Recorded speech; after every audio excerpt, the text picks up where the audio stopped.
Halo semuanya, kembali lagi bersama saya Yuliana Maya Safitri SPD, calon guru penggerak angkatan 9 dari SD Saverius 2 Kota Jambi. Kali ini saya akan memaparkan tentang koneksi antar materi, yaitu kesimpulan dan refleksi dari konsep pendidikan Ki Hajar Dewantara. Seperti yang kita tahu bahwa dasar pemikiran Ki Hajar Dewantara yaitu budi pekerti, yang merupakan keselarasan antara cipta, rasa, karsa, dan karya yang dapat berkembang melalui proses pembelajaran yang berpusat pada murid. Nah, pendidikan dan pengajaran sendiri menurut Ki Hajar Dewantara merupakan satu kesatuan yang tidak bisa terpisahkan. Pendidikan dan pengajaran merupakan usaha, persiapan, dan persediaan untuk segala kepentingan hidup manusia, baik dalam hidup bermasyarakat maupun hidup berbudaya dalam arti seluas-luasnya.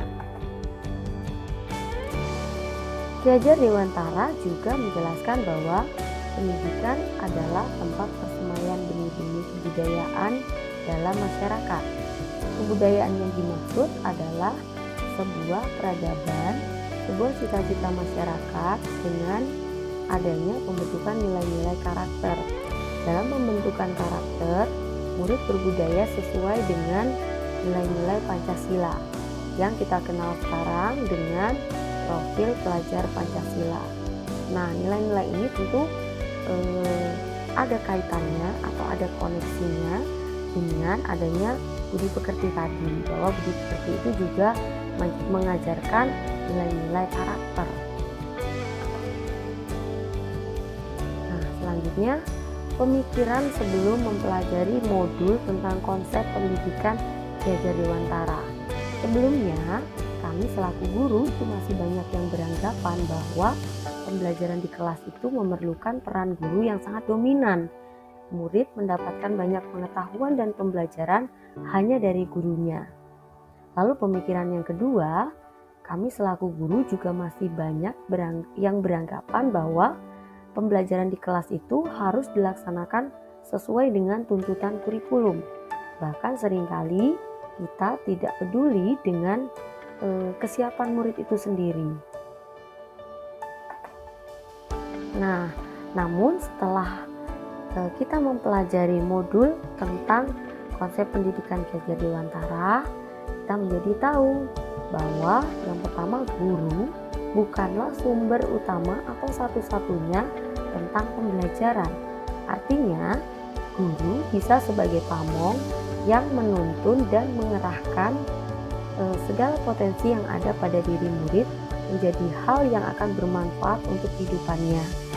Lalu yang kedua, murid itu juga memiliki kemampuan yang berbeda dalam memahami sesuatu.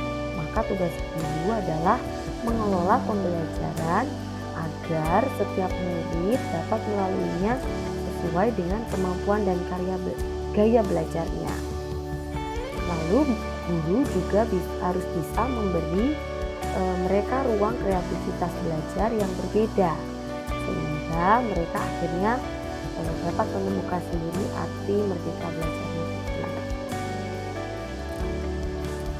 Nah, maka selain itu, sebagai guru juga kita harus bisa menuntun murid agar dapat mengembangkan potensi kodrat yang ada pada dirinya. Jadi, murid hendaknya diberikan kebebasan atau kemerdekaan untuk memilih cara mana yang mereka sukai untuk mengembangkan potensi kodratnya tersebut. Maka, yang harus segera diterapkan ke depannya sesuai dengan pemikiran Ki Hajar Dewantara, yang pertama tentunya mengembangkan pembelajaran yang berpusat pada murid dan bukan lagi berpusat pada guru. Kemudian yang kedua, melakukan pembelajaran yang tidak lagi menjadikan guru sebagai satu-satunya sumber belajar. Tidak lagi hanya ada aktivitas memindahkan pengetahuan guru kepada murid, tapi murid juga harus terlibat aktif dalam pembelajaran. Yang ketiga, kita harus mulai menerapkan konsep trikon. Yang pertama yaitu kontinu, yang artinya pengembangan dilakukan berkesinambungan dan secara terus-menerus. Kon yang kedua adalah konvergen, yang artinya pengembangan dilakukan dengan mengambil berbagai sumber dari luar.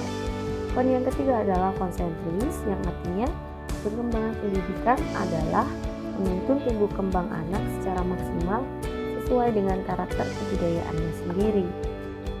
Selain itu, sebagai guru juga harus bisa memberikan pelayanan yang terbaik, memberikan contoh yang baik, memahami karakter, bakat, dan minat muridnya, juga harus mampu berinovasi menciptakan pembelajaran yang menarik. Lalu, apa sih harapan ke depannya? Harapannya tentunya guru dan murid dapat berkolaborasi untuk menciptakan pembelajaran yang menyenangkan. Harapan yang kedua, guru dan murid juga bisa mewujudkan merdeka belajar sesuai dengan apa yang mereka punya. Tugas guru adalah mengembangkan potensi yang dimiliki murid. Nah, jadi materi dari modul-modul yang telah dipelajari itu koneksinya sangat kuat, dan kesimpulannya dari pembelajaran ini, semoga kedepannya saya bisa termotivasi dengan konsep pendidikan Ki Hajar Dewantara yang sangat baik ini, dan tentunya kedepannya saya bisa menjadi guru yang sangat dinanti-nanti murid dan sangat memotivasi untuk murid mengembangkan potensi yang ada pada dirinya. Demikian pemaparan dari saya dan terima kasih.